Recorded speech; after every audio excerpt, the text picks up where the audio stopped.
ఆపలేరు. Nobody can stop this flow. Hallelujah, hallelujah. అధ్యాయం అపోస్తల కార్యాలు 8వ అధ్యాయం 34వ వచనం చదువుదాం. 34.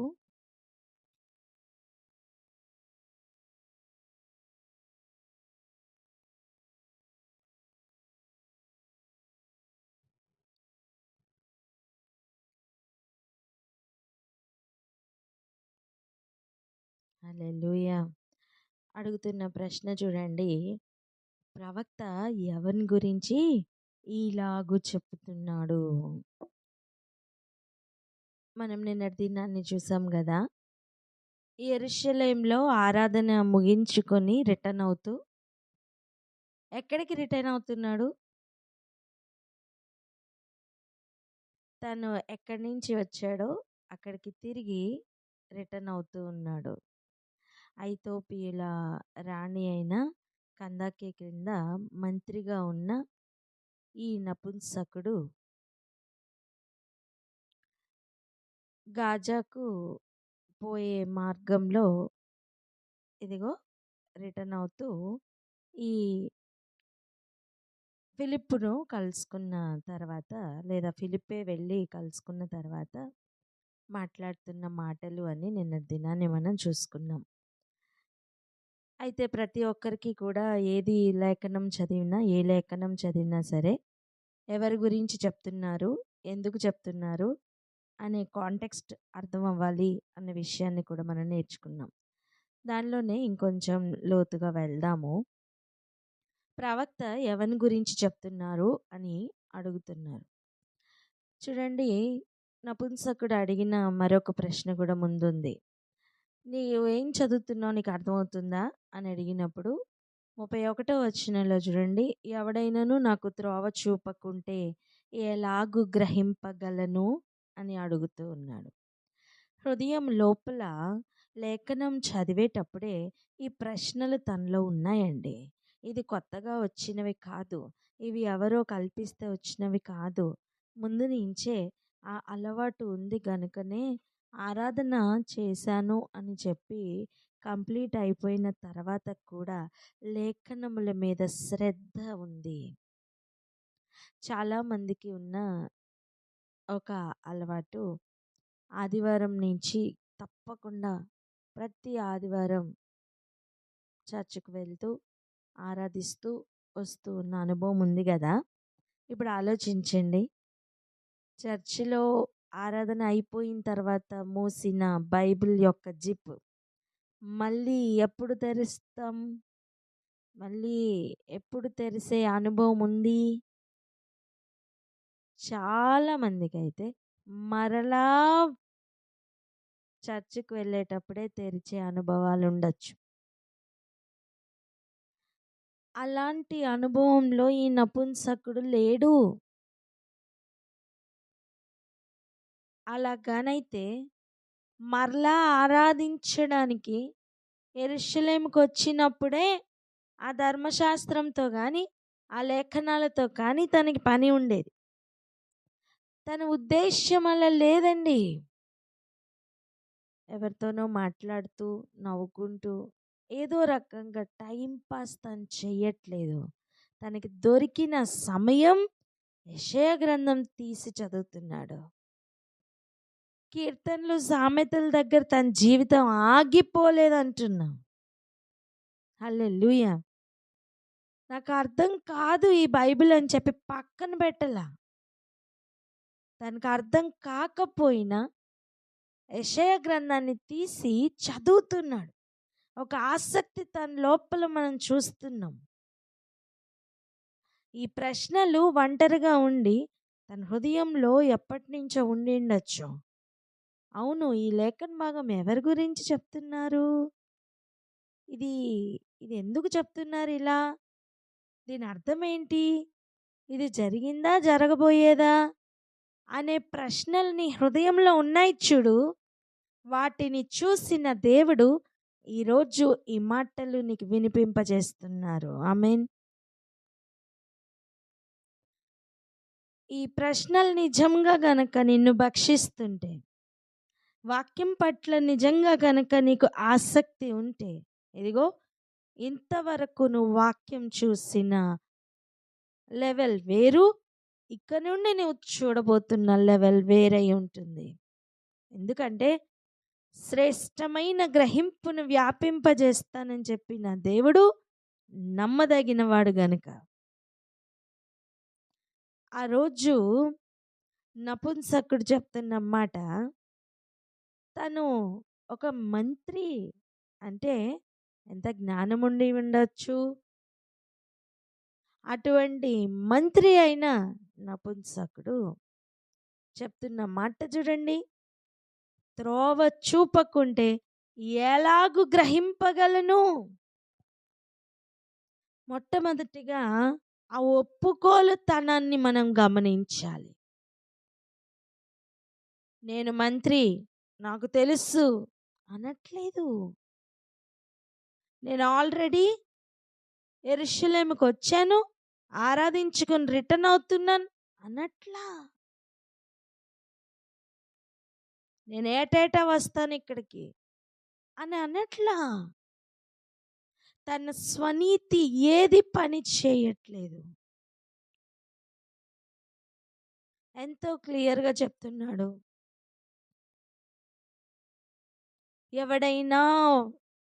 ఎవడైనా నాకు త్రోవ చూపకపోతే నేను ఎలా గ్రహిస్తాను?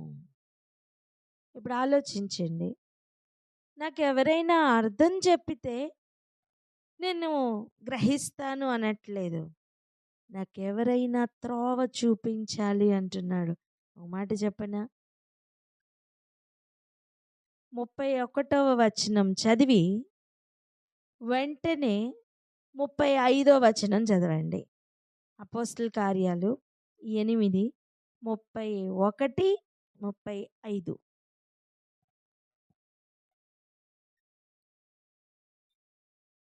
అతడు ఎవడైనను నాకు త్రోవ చూపకుంటే ఎలాగూ గ్రహింపగలనని చెప్పి రథమెక్కి తనతో కూర్చుండమని ఫిలిప్పును వేడుకొనెను. 35వ వచనము. అందుకు ఫిలిప్పు నోరు తెరచి ఆ లేఖనమును అనుసరించి అతనికి యేసును గూర్చిన సువార్త ప్రకటించెను. ఆమేన్. హల్లెలూయా. అతనికి యేసుని గూర్చిన సువార్తను ప్రకటించెను. రోజు ఒక మాట జ్ఞాపకం చేసుకోమా. యేసు ప్రభు క్లియర్గా చెప్పిన మాట, నేనే మార్గమని, నేనే సత్యమని, నేనే జీవమని. నేనే మార్గం, నేనే సత్యం, నేనే జీవం అని చెప్పిన యేసయ్య ఇప్పుడు గమనించండి, ఈ మంత్రి వెతుకుతున్నది త్రోవ చూపించమని, అర్థం మార్గం కావాలని. చెప్తారా త్రోవ అంటే మార్గమని? హల్లెలూయా. ఒక మాట చెప్పనా, రాసి పెట్టుకోండి. ఆయన మార్గం గురించి కానీ, సత్యం గురించి కానీ, జీవం గురించి కానీ కొంచెం ఆశ ఉన్న దేవుడు దానిని ఘనపరిచేవాడు. హల్లెలూయా.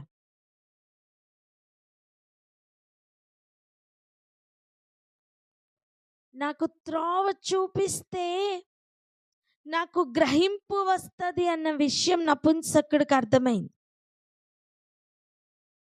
నాకు మార్గం ఎవరైనా చూపిస్తే నాకు గ్రహింపు వస్తుంది అని నపుంసకుడికి అర్థమైంది. ఈ మాటల యొక్క అంతరార్థం ఇంకొక కోణంలో మనం చూద్దాం. చూడండి, యోహాను రాసిన సువార్త 8వ అధ్యాయం 43వ వచనం ఒకసారి చదవండి.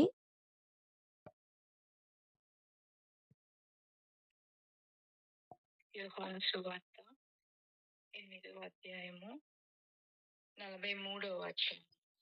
మీరేలా నా మాటలు గ్రహింపకున్నారు? మీరు నా బోధ విననేరకుండుట వలనే కదా! చూడండి, గమనించండి. యేసు ప్రభు ఒకనాడు పలుకుతున్న మాటలు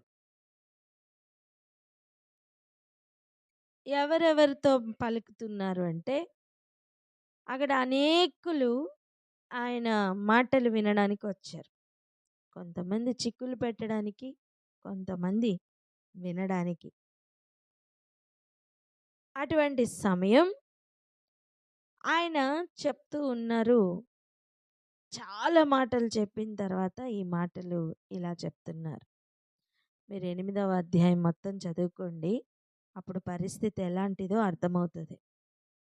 అయితే అక్కడ చెప్తున్న మాటలు ఏంటంటే, మీరు ఎందుకు నా మాటలు గ్రహించట్లేదు అంటే, నా బోధ వినట్లేదు. అందుకే నా బోధ విననేరకుండుట వలననే కదా. అంటే నా బోధ మీరు వినట్లేదు కనుకనే నా మాటలు మీకు గ్రహింపులోనికి రావట్లేదు అంటున్నారు. అర్థం, బోధ వింటే ఆయన మాటలు గ్రహింపులోనికి వస్తాయి. ఆ మాట చెప్పండి. ఆ స్టేట్మెంట్ని అర్థం చేసుకుందాం. ఎవరైనా ఒకరికి యేసయ్య మాటలు అర్థం అవ్వాలి అంటే ఆయన బోధ ఏమిటి అని వినాలి. వింటున్న సమయం చెవులకు ఉన్న వివేకం అనే ఒక తత్వం వలన గ్రహింపు అనేది కలుగుతుంది. వినుట వలన, గ్రహింపు కలుగుట వలన విశ్వాసం అనేది పెరుగుతుంది. వినుట వలన విశ్వాసం ఎందుకు కలుగుతుంది? నువ్వు గ్రహిస్తావు గనుక. చెప్పండి, వినుట వలన విశ్వాసం కలుగుతుందని. ఈ వినడం విశ్వాసంకు మధ్యలో గ్రహింపు ఉందండి. నువ్వు గ్రహించలేనప్పుడు నీకు విశ్వాసం కలగదు. ఆ రోజు నపుంసకుడు వెతుకుతున్నది మార్గం గురించి. నాకు త్రోవ చూపిస్తే నాకు గ్రహింపు వస్తుంది అంటున్నాడు. నాకు మార్గంను చూపిస్తే నాకు గ్రహింపు వస్తుంది అంటున్నాడు. ఇప్పుడు చెప్పండి, శరీరధారిగా వచ్చిన వాక్యం మార్గం కాదా? శరీరధారిగా వచ్చిన వాక్యమే కదా జీవం కూడా.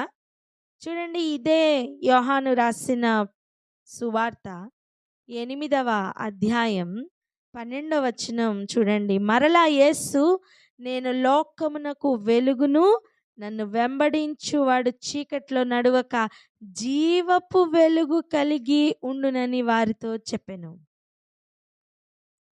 నేనే జీవమని చెప్పిన యేసయ్య, ఆయనే వెలుగని, ఆయనే జీవపు వెలుగు కలిగిన వాడని చెప్పుకుంటున్నాడు. తన్ను తాను పరిచయం చేసుకుంటున్నారు.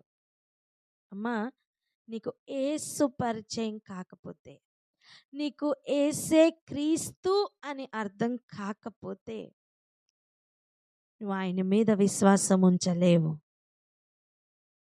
ఆయన ఎందుకు వచ్చారో అర్థం కాదు, ఆయన ఎందుకు వెళ్ళారో అర్థం కాదు, ఏది అర్థం కాదు, ఏది అర్థం కాదు. ఈరోజు ఈ శబ్దం నీకు అర్థమవుతుందా?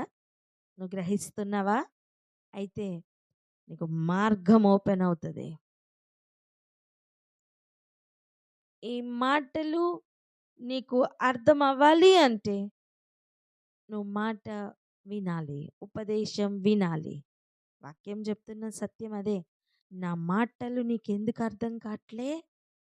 నువ్వు ఉపదేశాన్ని వినట్లేదు కనుక. ఈరోజు వింటున్నావా? అయితే నీకు ఆయన మార్గం ఏంటో అర్థమవుతుంది. ఒకరు త్రోవ చూపిస్తే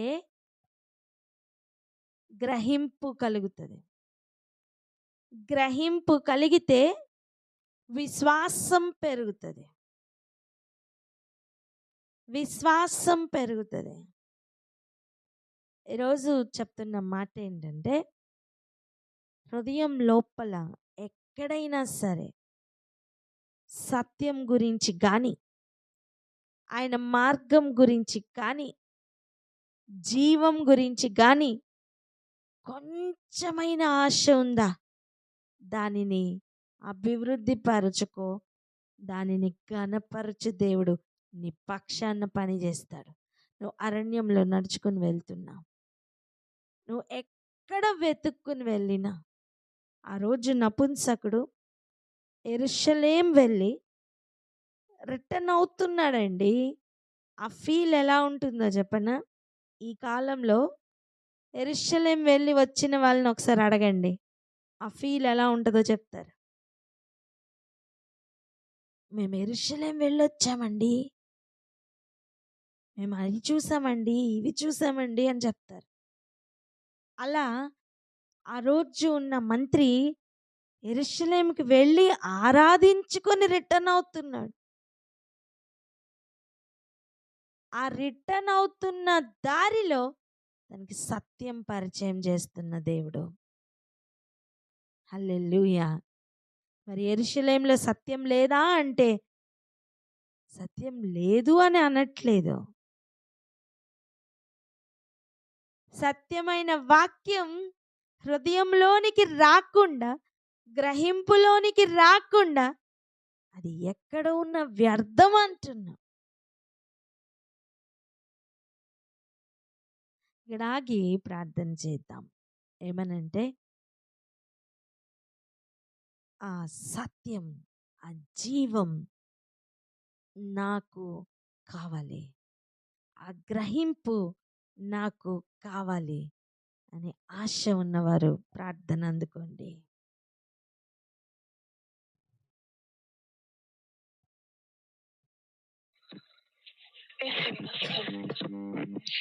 స్తోత్రం తండ్రి, పరిశుద్ధుడ, వేలాది కోట్లాది వందనాలు, స్తోత్రాలు నేనేసే. అవును తండ్రి, నా వంశకుడు నేనేసయ్య, నేను తిరిగి వస్తుండగా నేనేసే యెషయా గ్రంథాన్ని నేనేసే ధ్యానిస్తూ నేనేసయ్య, నేను ఆ యొక్క త్రోవను, నేను యొక్క మార్గాన్ని చూపించమని నేనేసే కావాలనేసి నేను మీకు సన్నిధిలో ప్రార్థిస్తూ వస్తున్నాడు తండ్రి. నేనేసే. అవును తండ్రి, మాకు ఆ సత్యము, ఆ జీవము నేనేసే కావాలి తండ్రి. నేనేసే ఆ గ్రహింపు నేనేసే మాకు కావాలి తండ్రి. నేను గ్రహింపు ద్వారా నేను విశ్వాసము పుడుతుందని నేనేసే మీరు చెప్పారు తండ్రి. నేనేసే మాలో నేనేసే అలాంటి గ్రహింపును నపుంసకుడు కలిగి ఉన్న నేనేసే అలాంటి గ్రహింపును, ఆ యొక్క ఆశను నేనేసే వాక్యాన్ని చదవాలి నేనేసే అనే ఒక ఆశను నేనేసే మాకు కలిగించండి తండ్రి. నేనేసే. అవును తండ్రి, నేనేసే మాకు మార్గము తెలిసే నేనేసే ఆ గ్రహింపు వస్తుంది తండ్రి. ఆ గ్రహింపు వస్తే నేను విశ్వాసము పెరుగుతుంది తండ్రి. నేనేసే. అవును తండ్రి, నేనేసే మాకు మార్గాన్ని త్రోవని చూపించండి తండ్రి. నేనేసే మాకు గ్రహింపును ఇవ్వండి తండ్రి. నేనేసే ఆ గ్రహింపు నుంచి నేనేసే మేము విశ్వాసంలో నేను ఎదుగుతాము తండ్రి. నేనేసే మాకు ఆ సత్యము నేనేసే ఆ జీవము నేనేసే మాకు దయచేయండి తండ్రి. నా పంచకుడు ఎలా అయితే నేనేసే వాక్య ధ్యానంలో నేనేసే ఎంతో ఆశతోని ధ్యానిస్తున్నాడు, అదే విధంగా మేము కూడా నేను వాక్యము వినాలి, విన్న వాక్యాన్ని గ్రహించి నేనేసే మేము విశ్వాసంలో ఎదుగులాగా మాకు సహాయం దయచేయమని అడుగుతూ నేనేసయ్య ఈ యొక్క చిన్న ప్రార్థనని యేసుక్రీస్తు పరిశుద్ధ నామం పేటనైనా ప్రార్థించి అడిగి వేడుకుంటున్నాము తండ్రి. ఆమేన్. ఆమేన్. హల్లెలూయా. ఆయన కార్యములు, ఆయన ఆయన ఒక్కొక్క వ్యక్తిని రీచ్ అయ్యే ఆ పద్ధతి ఎలా ఉంటుందో కొంచెం గమనిద్దాం.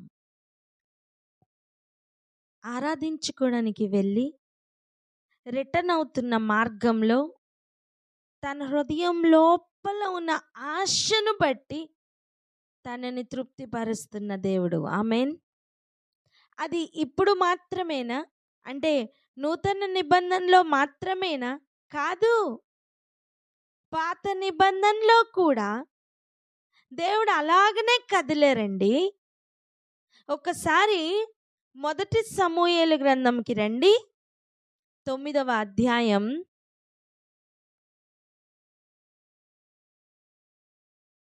15వ వచనం నుండి చూడండి. సౌలు అచ్చటికి రేపు వచ్చునని యెహోవా సమూయేలునకు తెలియచేసెను. సౌలు అక్కడికి వస్తాడు అని ముందుగానే దేవుడు సమూయేలుకి తెలియజేస్తున్నారు.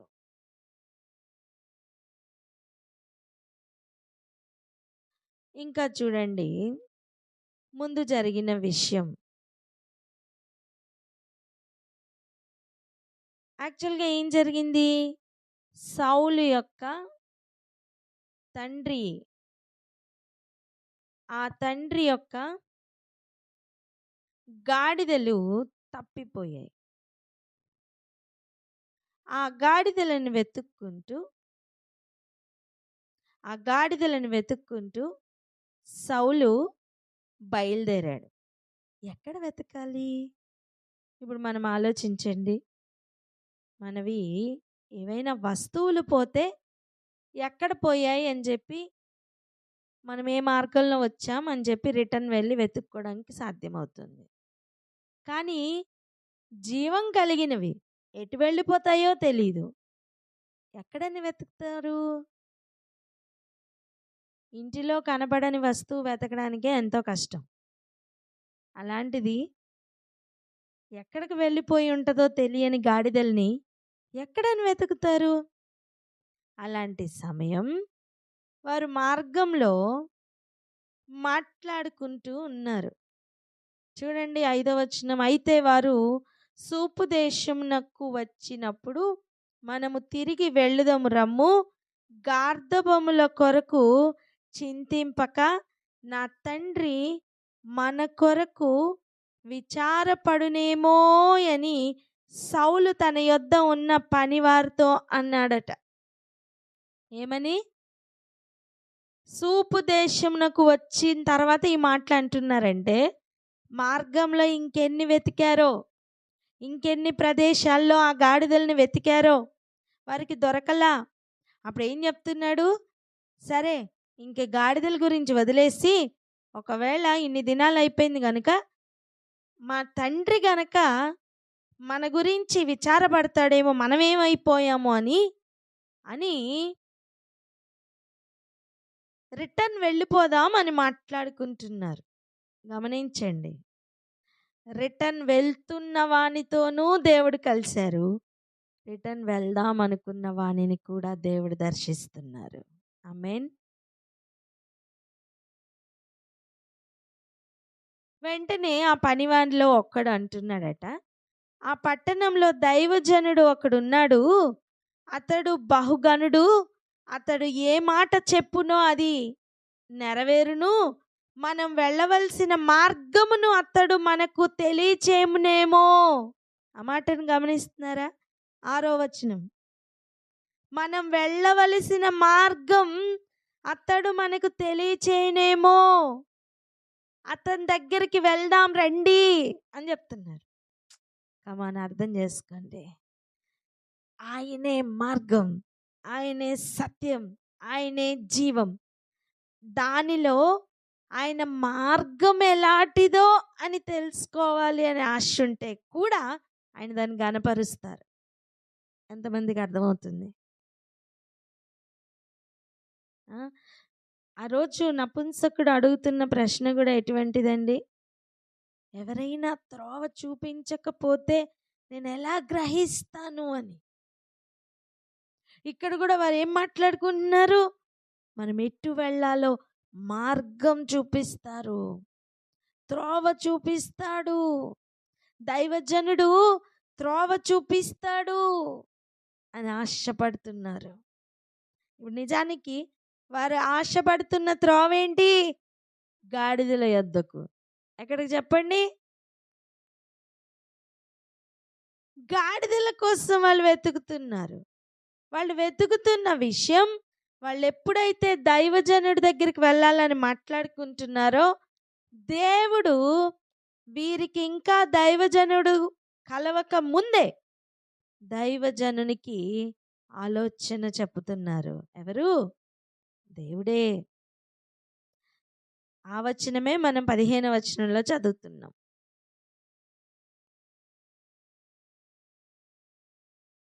సౌలు అచ్చటికి రేపు వచ్చునని యెహోవా సమూయేలునకు తెలియచేసెను. రైటా? ఇప్పుడు ఇది ఇలాగనే ఉంచండి. ఈ లేఖన భాగం ఇలాగే ఉంచండి. ఇప్పుడు అపోస్తుల కార్యాలకు వెళ్దాం రండి. అపోస్తుల కార్యాలు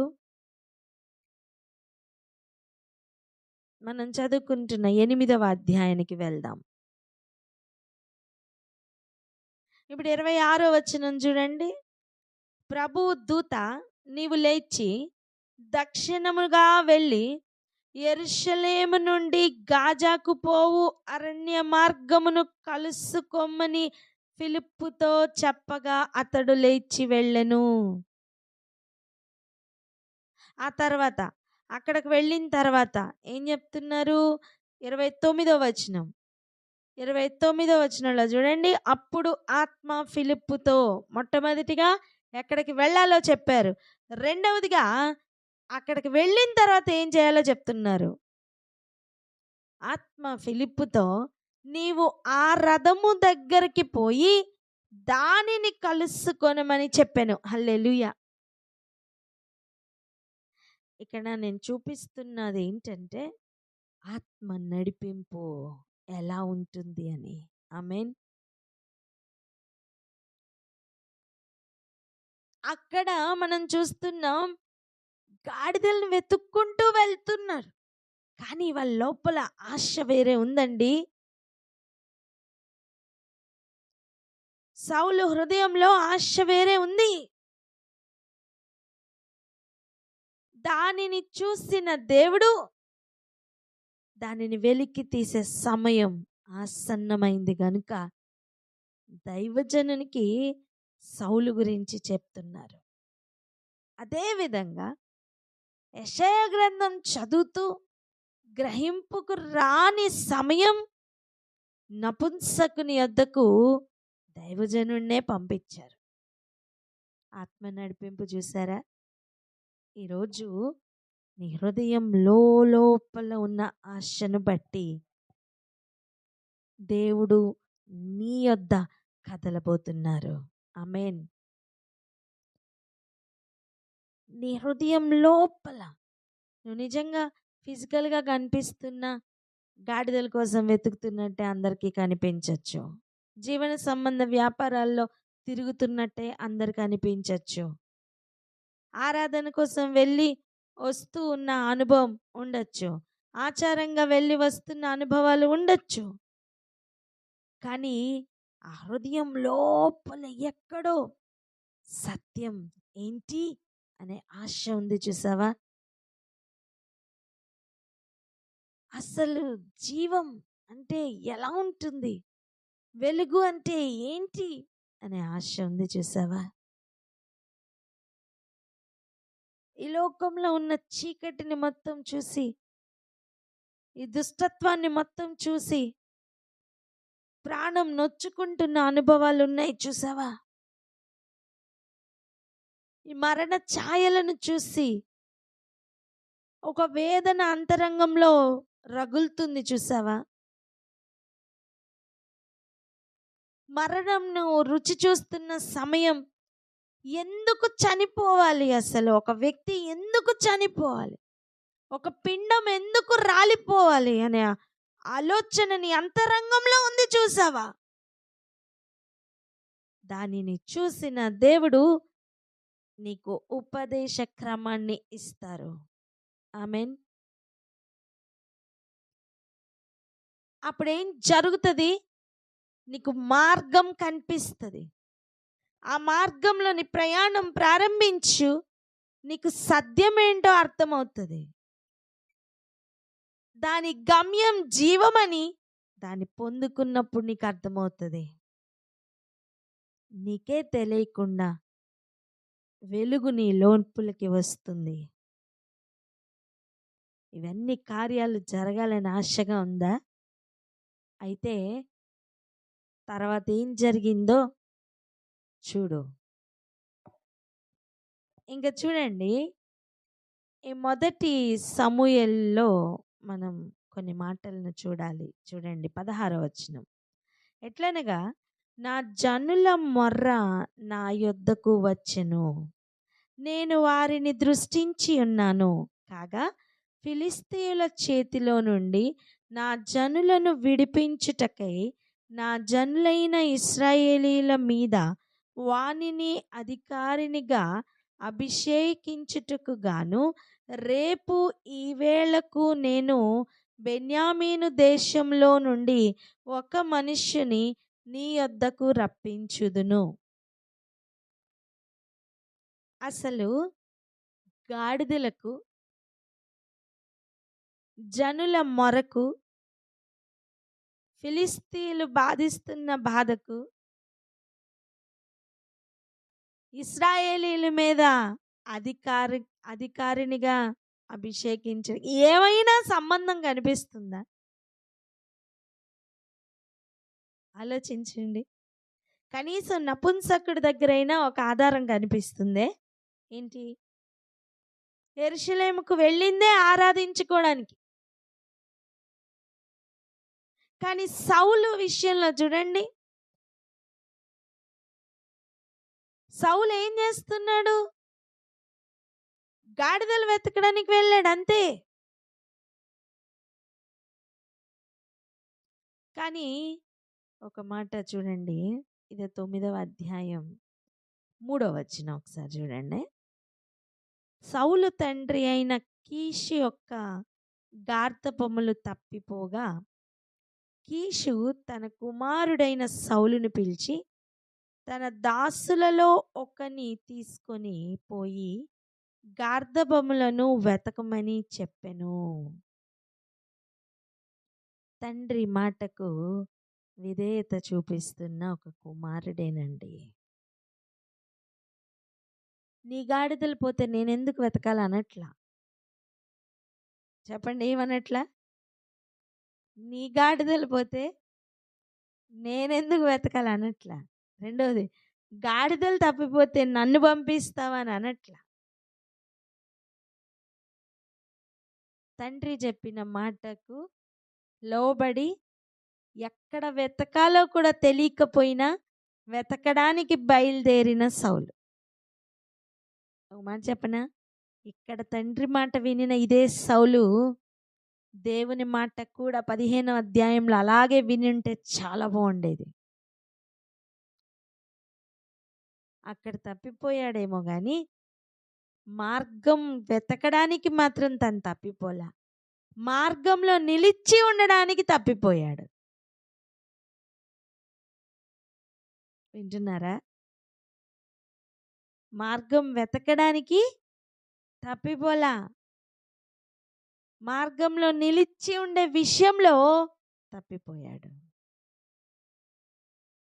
ఇప్పుడు మన సబ్జెక్ట్ అది కాదు కనుక ఇక్కడ కొన్ని విషయాలను గమనిద్దాం. అలా ఆజ్ఞలు పాటిస్తున్న మార్గంలో ఉన్న సౌలును దేవుడు అభిషేకించాలని నిర్ణయించారు. ఇప్పుడు చూడండి, గాడిదలు పోయినందుకు దేవుడు అభిషేకిద్దాం అనుకున్నారా? దేవుడు అభిషేకించాలనుకున్నారు గనుక గాడిదలు పోయిన ఒక కారణంగా ఆ వ్యక్తి అటుపక్క రావాలని అక్కడున్న పరిస్థితులన్నిటినీ హ్యాండిల్ చేస్తున్నట్టుగా అనిపిస్తుందా?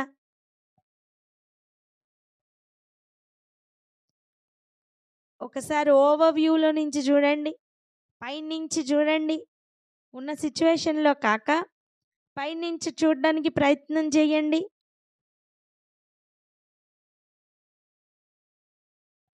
దేవుడు ఒక విషయాన్ని గనక నీ యందు నెరవేర్చాలి అని ఉద్దేశం కలిగి ఉంటే నీ చుట్టూ పరిస్థితుల్ని కూడా అలా తీసుకుని వస్తారు. నాకెందుకు ఈ కష్టం అనుకోకు, అందులో నుండి నిన్ను ఆయన మార్గంలోనికి తీసుకుని వచ్చే ప్రయత్నం. నువ్వేదో వెతుక్కుంటూ వెళ్ళొచ్చు, లేదా నువ్వు ఆయన ఆరాధించుకోవడానికి వెళ్ళొచ్చు. అంతరంగంలో ఉన్న ఆశను బట్టి పరిచయం అవుతున్న దేవుడు.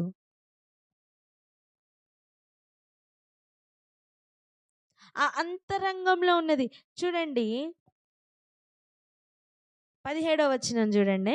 సౌలు సమూయేలునకు కనబడగానే యెహోవా చెప్తున్నారు ఏమని? ఇతడే నేను నీతో చెప్పిన మనిషి, ఇదిగో ఇతడే నా జనులను ఏలునని అతనితో సెలవిచ్చెను. గమనించండి, సౌలు సమూయేలుకి కనపడగానే సమూయేలుతో దేవుడు చెప్తున్నారు, ఇదిగో ఇతడే నేనిప్పుడు అధికారినిగా నియమించడానికి నేను నిర్ణయించిన వ్యక్తి ఇతడే అని చూపిస్తున్నారు. గమనించండి, సమూయేలు వెళ్ళి దేవుడు నాతో చెప్పారు, నువ్వేనట అధికారినివి అని చెప్పలా. వెంటనే సౌలు గవినియందు సమూయేలును కలుసుకొని, దీర్ఘదర్శి ఇల్లు ఏది, దయచేసి నాతో చెప్పుమని అడుగగా, సమూయేలు సౌలుతో, నేనే దీర్ఘదర్శిని, ఉన్నతమైన స్థలమునకు నాకు ముందు వెల్లుడి, నేడు మీరు నాతో కూడా భోజనము చేయవలెను, రేపు నీ మనస్సులోనున్నదంతయు నీకు తెలియచేసి నిన్ను వెళ్ళనిచ్చేదను అని చెప్పాడు. ఇంకా అంతేనా? 20వ వచనం చూడండి. 3 దినముల క్రిందట తప్పిపోయిన నీ గార్ధబొమ్మలను గూర్చి విచారపడకము, అవి దొరికాయి. నీ మనస్సులో ఉన్నదంతా రేపు నీకు చెప్తా అని చెప్పి, గాడిదల కోసం కదా వెతుకుతున్నాడు, గాడిదల గురించి చెప్పేశారు. చూస్తున్నారా? మరి హృదయంలో ఉన్నది ఇంకా చెప్తానంటున్నారు, మరి అదేంటి? అదే హృదయం లోపల ఉన్న విషయాలను చూస్తున్న దేవుడు. నువ్వు గాలికై ప్రయాసపడుతున్నట్టుగానే ప్రయాసపడుతున్నావేమో, నీ అంతరంగంలో సత్యం గురించిన అన్వేషణ, ఆ అన్వేషణను బట్టి నీకు దొరుకుతున్న సత్య మార్గం. హల్లెలూయా. ఈ మాటలు గనక గ్రహింపులోనికి వస్తున్నాయా? అయితే ప్రార్థనలోనికి వెళ్దాం. మిగిలిన విషయాలను రేపటి దినాన్ని చూద్దాం. కానీ ఈ రోజుకి మనకు అర్థమవలసిన విషయం, ఎవరితోని చెప్పుకోలేకుండా అంతరంగంలో లోపల దుఃఖపడచ్చు, వెతకచ్చు, బాధపడచ్చు, అంగలార్చచ్చు, అది ఏదైనా కావచ్చు. అంతరంగమును పరిశీలిస్తున్న దేవుడు నీ చుట్టూ ఉన్న పరిస్థితుల్లో కూడా నీకు పరిచయం అవుతారు. ఆయన మార్గం నీకు ఓపెన్ అవుతుంది. కానీ మార్గంలో నిలిచి ఉంటావా లేదా అనే విషయం నీ మీద ఆధారపడి ఉంటుంది. ప్రార్థన చేసుకుందామా అక్క?